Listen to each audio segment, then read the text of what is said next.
안녕하세요. 반갑습니다. 몇 주를 계속해서 사띠 수행하는 방법에 대해서 말씀드리는데, 신수신법을 관하는 것이 사띠 수행이라고 했는데, 구체적으로 어떻게 관하는지에 대해서 공부해 보도록 하겠습니다. 사띠는 시작을 호흡과 함께 시작을 해야 된다.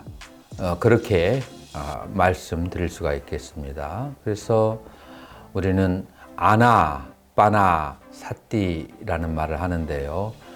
아나, 숨이 들어올 때, 빠나, 숨이 내쉴 때 그것을 알아차림으로 해서 그래서 그 호흡과 함께 몸과 느낌, 마음, 생각을 그렇게 관하는 수행을 하는 것이죠.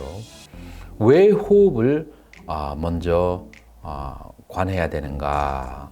자, 그 이유는 첫 번째, 수행이라고 하는 것은 생각을 통해서 하는 게 아니라 알아차림을 통해서 하는 것인데, 생각은 주로 과거나 미래에 대한 생각이에요. 자, 그런데 호흡은 현재에 하지 과거에 호흡을 하거나 미래에 호흡을 하지 않거든요. 그래서 현재의 마음을 머무르게 하는 가장 확실한 수단이 무엇인가?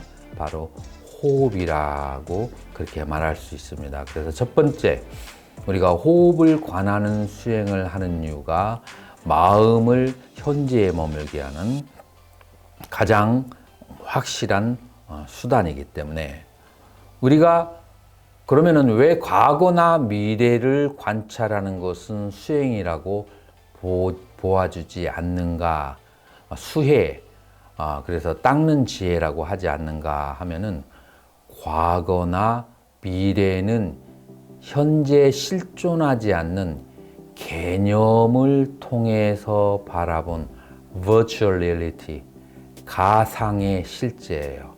가상의 실제를 쳐다보아서는 인생의 진실을 볼 수가 없어요. 자, 그래서 우리는 개념으로 만들어 놓은 자기만의 세계에서 자기만의 선입관, 고정관념으로부터 나와서 모든 존재가 있는 양태, 모양 그대로 아는 것이 바로 사띠 수행이기 때문에 바로 과거나 미래의 논의로서는 아니 된다. 그래서 현재의 호흡을 할 때 숨을 들이쉬면 들이쉬는 줄을 알고, 숨을 내쉬면 내쉬는 줄을 알아야 된다 라고 그렇게 말할 수가 있습니다.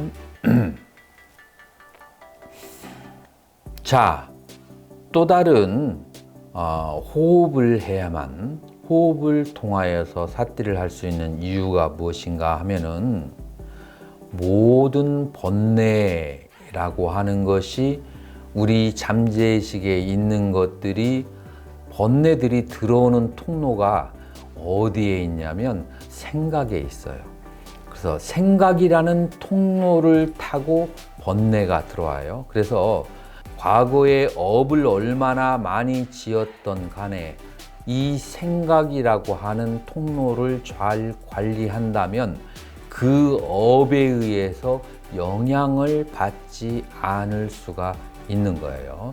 자, 그렇기 때문에 과거의 번뇌가 타고 들어오지 않도록 하기 위해서라도 바로 현재의 호흡에 집중을 해야 된다라고 그렇게 말할 수 있어요. 그래서 우리가 과거에 대한 그 고민이나 미래에 올 번뇌, 근심 이런 것을 다스리기 위해서도 바로 현재의 호흡에 집중을 하면 그와 같은 현상이 발생할 수 있다라고 말할 수가 있어요. 세 번째로, 호흡을 관찰하는 이유는 우리 인간의 몸과 마음은 바이브레이션으로 이루어졌어요.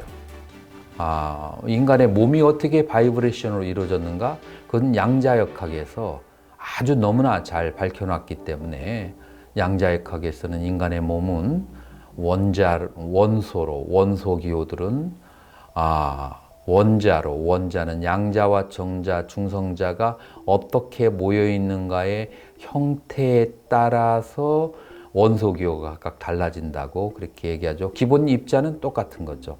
그리고 그것들을 계속해서 원자핵 주위를 도는 전자라고 하는 것이 우리에게 지각 활동을 일으키는 거죠. 그래서 전자라고 하는 것은 계속해서 끊임없이 움직이고 돈다. 자, 이것은 다른 말로 해서 바이브레이션을 일으키는 거죠. 바이브레이션을. 그래서 존재하는 물질은 바이브레이션 혹은 파동을 통해서, 다른 말로 파동이라고 하죠. 파동을 통해서 우리는 자기의 존재를 다른 존재에게 지각을 시키고 인식을 시키는 거예요. 그렇기 때문에 이 바이브레이션을 얼마나 평화롭게 가라앉히냐에 따라서 인간의 감정을 다스릴 수 있기 때문에 그 바이브레이션을 다스리는 직접적인 통로는 호흡에 있다. 자, 그래서 우리의 감정을 다스리기 위해서도 호흡에 관이 좋다. 자, 그래서 호흡을 해야만 되는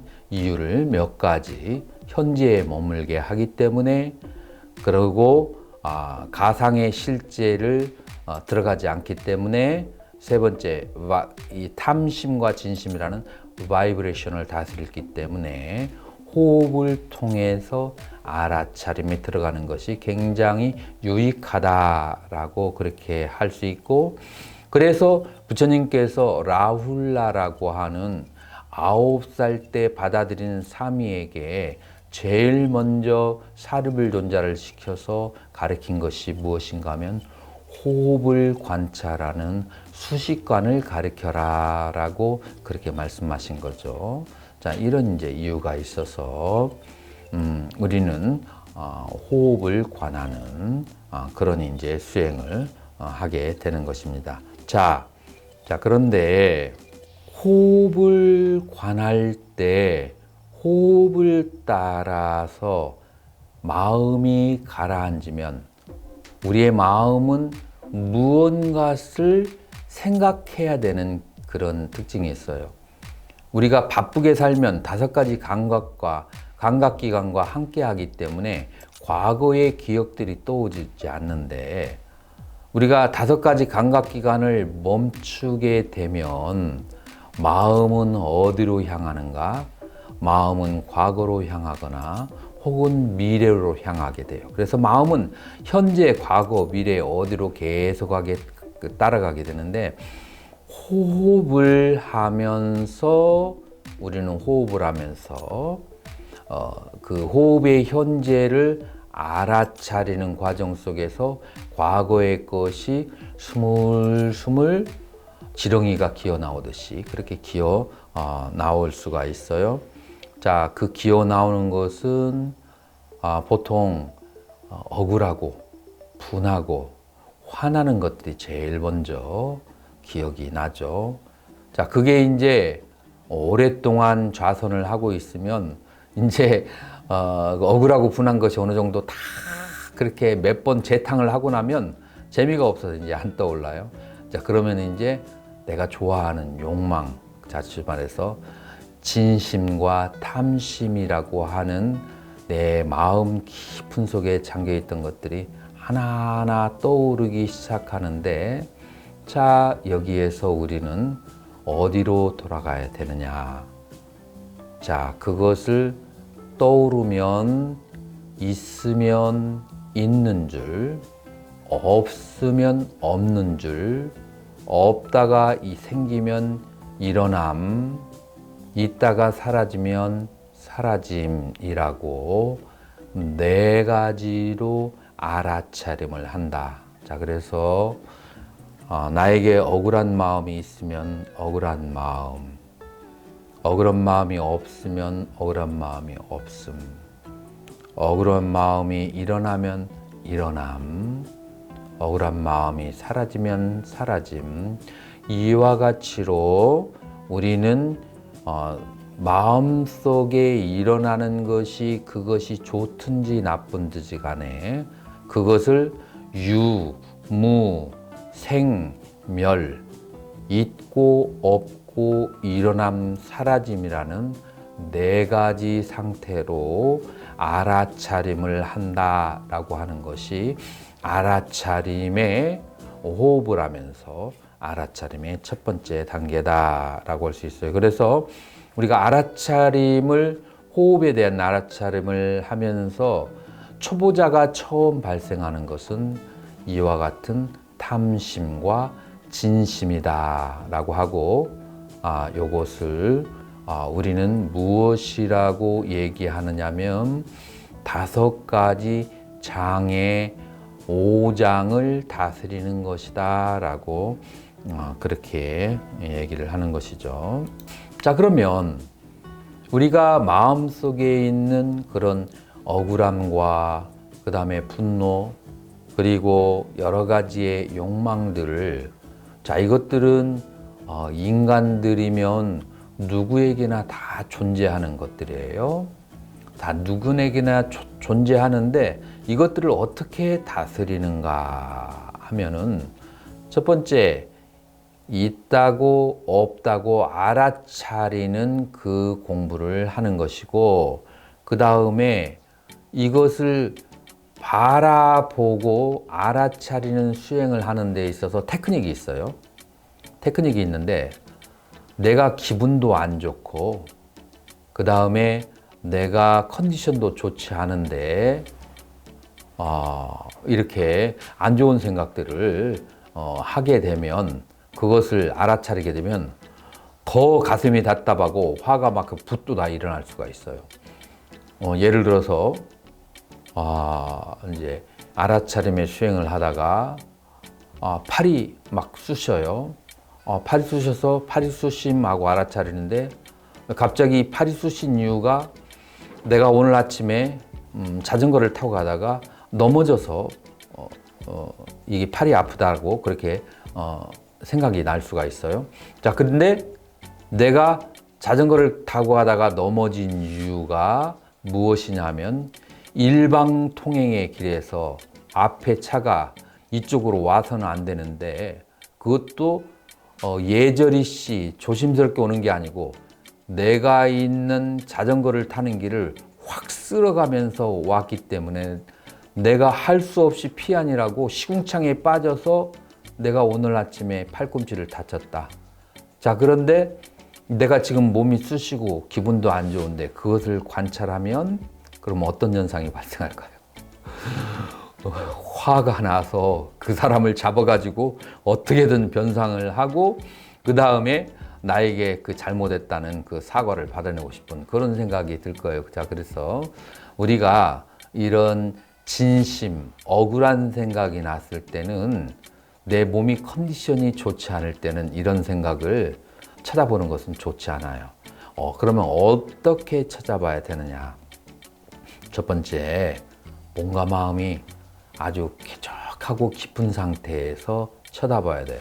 자, 그래서 쳐다보는 것을, 샷디하는 것을 지혜 수행이라고 한다면, 지금 이렇게 몸과 마음의 컨디션이 안 좋으면 이것을 지켜보는 수행, 지혜 수행을 하지 않고 삼매의 수행, 마음을 가라앉히는 수행을 해야 돼요. 그래서 마음을 현실과는 동떨어진 어떤 개념에다가 마음에 집중을 해야 돼요. 예를 들어서 부처님의 상호를 쳐다보고 불상관을 하는 것, 그 다음에 촛불을 쳐다보고 촛불관을 하는 것, 광명관을 하는 것, 그 다음에 연불을 하는 것, 이런 것들은 지금 현재 실체하는 것이 아닌 개념이에요. 거기에다가 집중을 해서 먼저 몸과 마음을 가라앉히고 난 다음에 나에게 일어나는 실제 현상을 관찰하는 쪽으로 돌아와야 된다. 요게 이제 여러분들이 5장을 다스리는, 5가지 장애를 다스리는 비결이에요. 첫 번째, 무엇을 해야 되는가?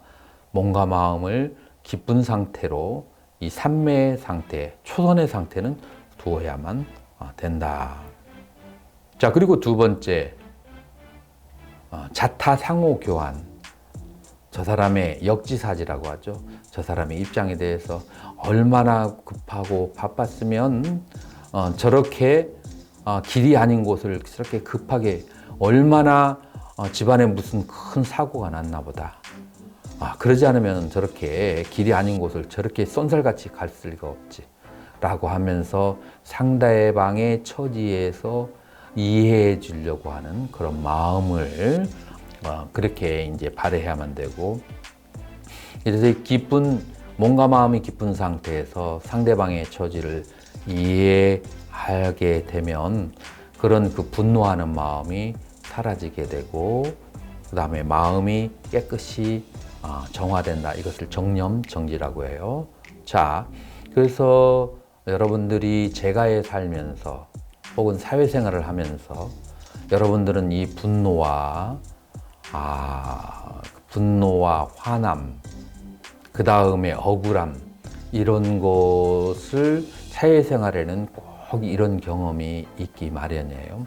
그래서 이건 건전하지 못한 것이기 때문에 이것을 청소하고 깨끗이 닦아야만 되는데, 그럴 때는 삼매의 수행을 해서 적어도 초선의 상태에 들어가서 몸과 마음을 기쁘게 한 상태에서 상대방을 이해하고 상대방을 이해한 데서 용서하는 마음을 가져서 정화를 해야만 한다. 이 정화를 하는데 여러분들에게 권해드리기는 밤에 잠을 자기 이전에 이것을 정리하는 게 좋다라고 권해드리고 싶어요.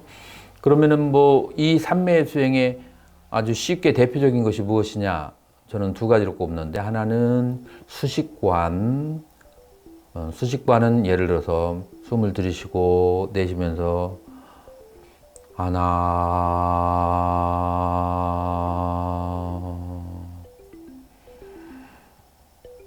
둘,